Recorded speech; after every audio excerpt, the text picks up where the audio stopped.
The First Nations people in this part of Canada called this place Chiquik. But you may know it better as the world epicenter of mountain biking. Its trails are reputed for their ruggedness.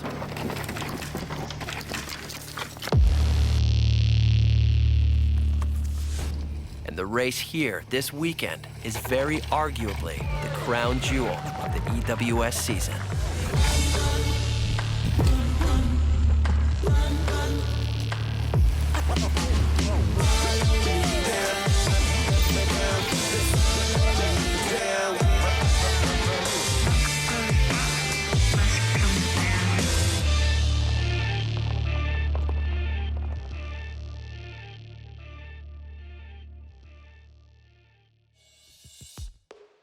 In the search for superlatives to describe mountain biking paradise, 9 out of 10 riders referenced this single noun.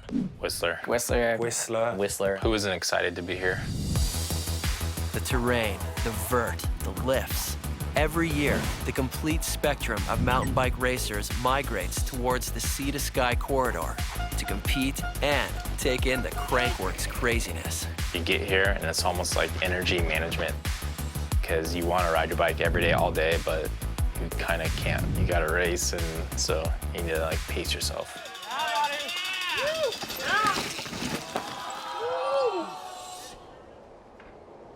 With remote stages and wild corners of the planet, enduro is not typically a spectator sport.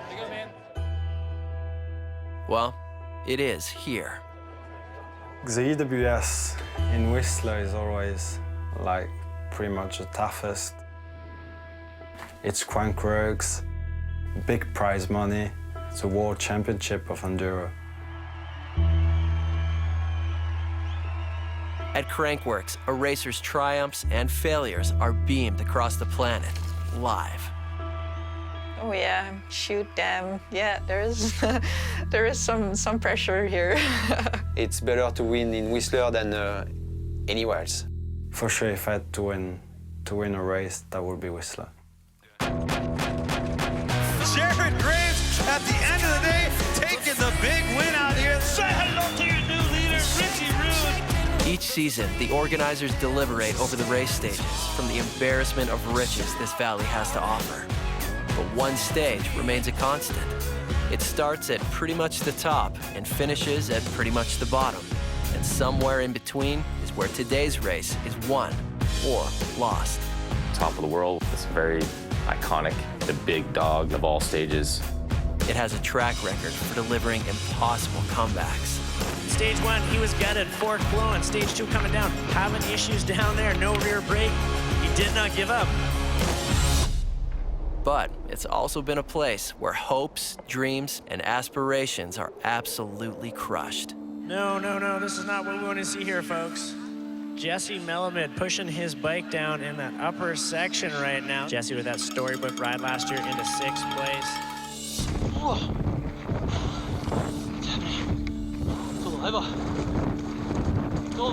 Josh Carlson, but he had some trouble taking a look right here. Oh, man. No. To win stage 1 and to win stage 2, and it was having an amazing day. Everybody was talking about, could this be his first EWS win?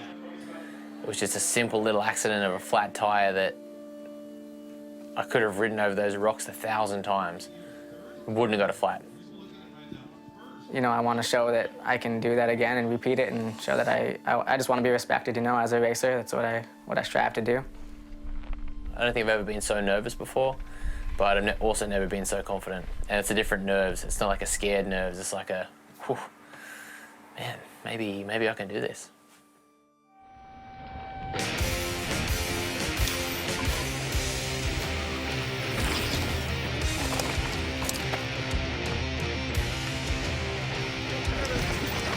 Man, that little trail is where you want to be riding. Another tough one, there's no rest there. You gotta just bank all these berms and it's like a big roller coaster. That's my style of riding and those are my tracks. We got lots of tight trees and steep tech stuff. The less flow, the faster I am. Do this on the edge. Absolutely loving it because you're just like getting away with murder all the way.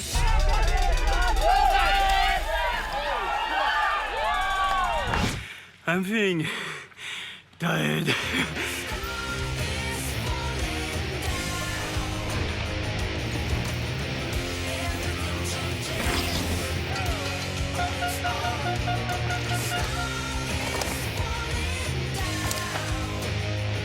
Got it flat, and then thought my cleat came out of my shoe, but the whole platform of my shoe came out, so my shoe's done. It's pretty hard out there. Just kind of get down it smooth, and then top of the world where it's at.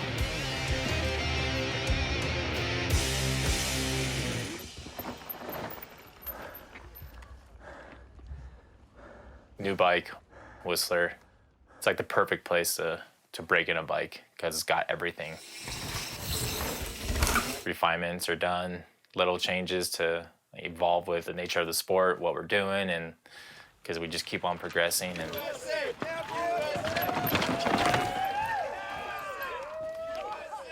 What is the biggest piece of technology change you've seen over the years? I'd say suspension.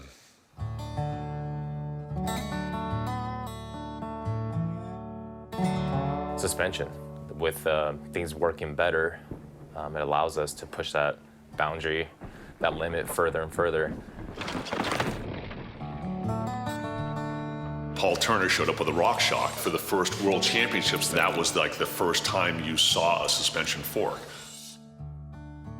You know, the mountain cycle was, you know, the big bike as far as just having this whole rear suspension and developing suspension like Keith Bontrager working in 1980.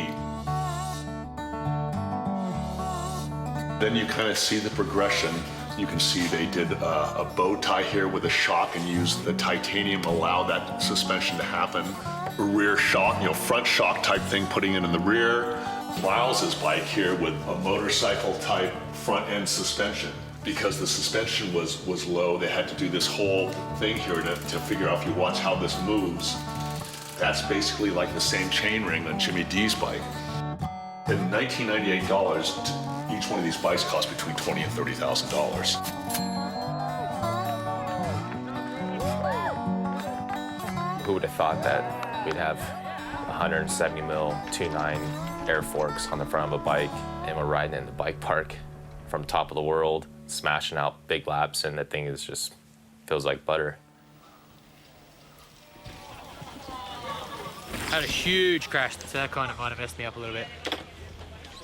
I don't know. It was probably the easiest stage smallest stage to lose time on because it's so short, but you can't give up time to anybody. Game on, go time, stage 5, it's where it's at.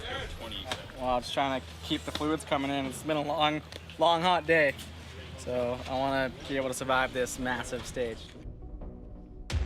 Go ahead, crunch the numbers. We'll wait. 12.2 kilometers of racing. 5,019 vertical feet of descending. Exactly 10,671 routes. Stage 5 makes up virtually half of the total racing time on deck.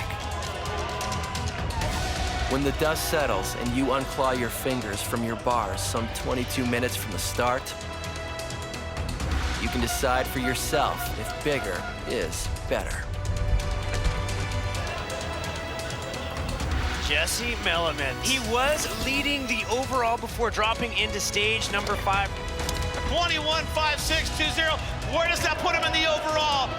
The #1 spot! He crushes the it! #1 spot! Oh, here we go. Curtis Keene coming into view next. 2 top 10s in a row right now, Brad, for this guy. That's going to be 4th place on stage number 5 for Curtis Keene. That's going to put him in 6th place overall. Look at this time for Josh Carlson. That's the stage win right there. But is it enough to knock Melamed out of the overall right now? 48.44, 2nd place. Well, there is one more guy that can crush Jesse's dream. Defending champ from last year, Richie Rude. Can he hold it together? This is a good time. The stage is in reach right now. He lands it from her side down. Richie Rude, here we go. The time into the #1 spot for stage number 5. But what does that do for the overall? Will it crush the dream of Jesse Melamed? Time coming in. 48, 35, 65. Richie Root has done it. He has won not only the overall, but stage 5. All belongs to Richie Root out here in Whistler. To make it into the top 10 and all that, it's like everyone's real tight. Everyone's right there. Minus Richie. He takes it to the next levels. I'm super happy for Jesse and Josh. Those guys have had bad luck here in the years past, so to see them have a good luck and do that, like I know that feeling then. I feel like this year, it's only been a few little changes, but it's a couple of little changes that made a big difference. You know, I was definitely surprised at that placing, but looking back, I know that that's something I was capable of. Still got 2 more rounds.